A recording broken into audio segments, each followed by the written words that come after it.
Hey guys, it's Chris back here from C&H Small Engine for another informative video. This one deals with a previous video I made about the new Briggs and Stratton overhead valve engines that are typically on the new machines. I say about 2012 to 2015 now out there. The newer machines, they have what I refer to as a long boy door force style carburetor, which means the carburetor has an upper and a lower half, and it's also made out of a type of plastic material. I don't know if it's injection molded or something like that, because some of this plastics, it also can be made out of some other type of plastic resin or something out here. But it basically looks similar to the long boy door force from back in 98 to 04 for the machines out there. And the one I had from me is a brand new OEM carburetor, because I had to replace one of these in a guy's machine here a couple weeks back, and I told you I was going to make a previous follow-up video what one of these things look like internally. We'll start by the bottom half right here. This is the bottom half. They have a nifty drain on the bottom here. You rotate, you put a socket in down here, a hex socket down in the bottom here to drain out the bowl on here. You can see it on the other side. It has a drain. It opens and shuts on it. Plus, they have an O-ring on the side of it as well too. This thing has to be lubed with motor oil or some type of grease when you put it back up inside the upper half of the carburetor as well too. And they have two mounting bolts on the bottom. You can see right here they have two bolts.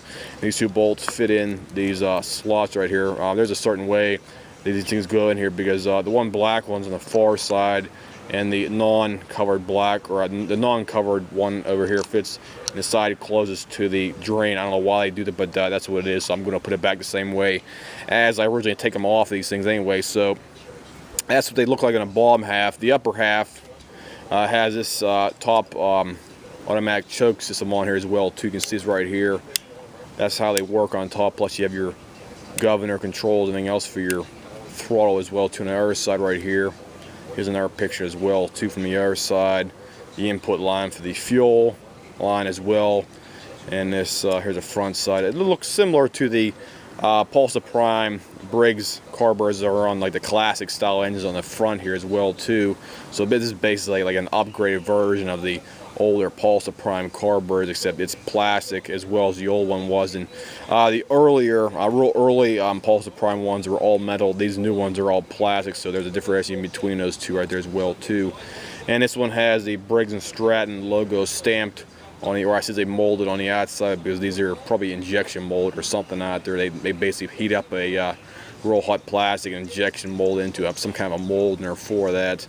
And there's what the intake side looks like. Whenever you rebuild these things, they give you all new gasket seals, needle and seat, and O-ring. Like this one, there's a big O-ring in the front right here.